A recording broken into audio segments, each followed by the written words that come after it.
Welcome to the Jetstream News Channel, your New York Jets news channel. Here you will find fresh news and to follow everything. Don't forget to subscribe. Today, only 20.2% are subscribed to our channel.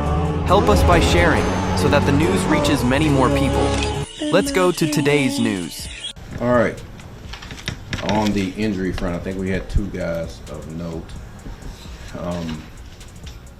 From Michael Carter. Got to see what the situation is with him. Who's the other guy that we had? Braylon. Yeah, we had Braylon. All right, see what his injury is. Hopefully, there are injuries where those guys can get back quick. But we will find that out.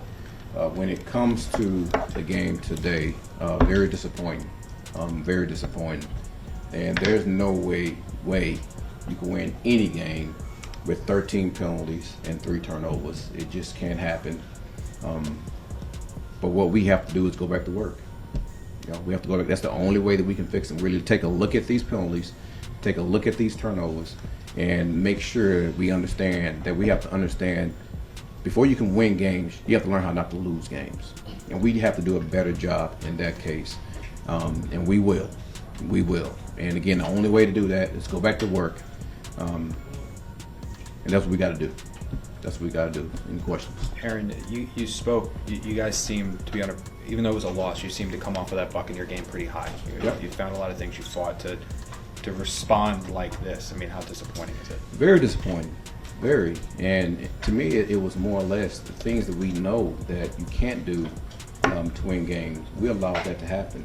I thought our guys played with effort. Listen, I thought our guys understood the ramifications of this game. But, man, to go out there and have that many penalties and really pre-snap penalties and turn the ball over, I mean, that was so disappointing this game. But listen, I'm not losing hope in our guys at all, and I'm telling you now, we just got to go back to work. That's all we can do. That's all we can do. And how impactful was the Braylon Allen fumble after what would have been, an outstanding drive there? Every turnover was impactful. Obviously, that was one that's going to be magnified because it was right there, I think, at the 6th, something like that. Thought he was about to go in and score. But every turnover is impactful. I'm not about to just put it on that turnover. You cannot win this league when that happens. And I can continue saying that, over and over. But to have 3 of them and to have that many penalties is tough. Why do the penalties, it sounds so silly, but why do the penalties keep happening when it's been a point of emphasis from you dating back to OTAs? You know what? We got to figure that out. We got to figure it out. And that's the part I'm saying that's disappointing. Because, man, we go through certain times where we do a hell of a job, especially with the pre-snap penalties. And then, man, we just revert back. And listen, I know that you can't fix things in a couple of weeks and things like that, but we have to be better than that, and I know we can be better than that. How do you think Justin played at his return tonight? I need to look at the tape. I thought he did some really good things. I mean, obviously he was running around out there and made some plays with his feet. And I thought he, towards the end of that game, man, he was dealing the ball pretty well. But I really want to look at the tape and look at the decisions and things like that and see exactly how he operated. But to me, just from the naked eye, it looked pretty good. What was your message to Isaiah Williams? I mean, he had the fumble and the fair catch at the 2. Just understand exactly where he's at. And listen, you're right there at the 10. You came back up. And when you start to back up, you know that the ball is going to be at that 10-yard rule we use in that situation. So those situations, we just got to be smarter. We have to be smarter. We can't allow that to put us in a situation where we got our offense backed up, because now it's a field position game, and we can't allow that to happen to us. Obviously, teams are going to devote more coverage to Garrett because of who he is. But he really was a non-factor for about 3.5 quarters. Aren't there ways to get him the ball, to scheme him, ways to try to get him more touches? Well, if you take a look at how the game was going, we were running the ball really, really well. So the thing is, we don't want to force the ball in those situations. We felt like we had an advantage when we was running the ball, and I think you guys saw that early in the game. So why go away from what's working to try to force the ball to somebody? I think that's ridiculous to do.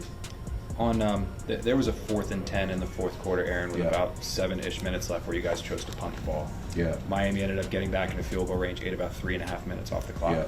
Was there any consideration to going for it there, and if so, why didn't you? You know what? I think it's tough in that situation when you look at how the game is going, the way we went offensively. I mean, we had some tough outings. in those long distances. So, man, I want to give ourselves the best chance to go out there and win. Obviously, defensively, we wasn't doing as good for stopping. So, I felt like that was the best option at that time. That was it. Aaron, you've got some guys in that locker room who've been through some losing seasons Yeah. with the Jets.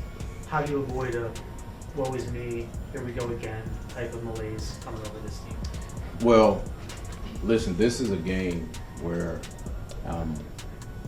man, you're being evaluated on a daily basis. And I think those guys know that this is a totally different deal as far as being woe is me. And listen, you can always put yourself in position to win a game. And I thought we almost did it again today. All right. And I think there's hope in that, for the most part. We're just not doing the things we have to do to finish games. I don't think we have those type of guys. I really don't. And I'm going to do everything I can in my power to make sure we don't have that. And I don't think we will.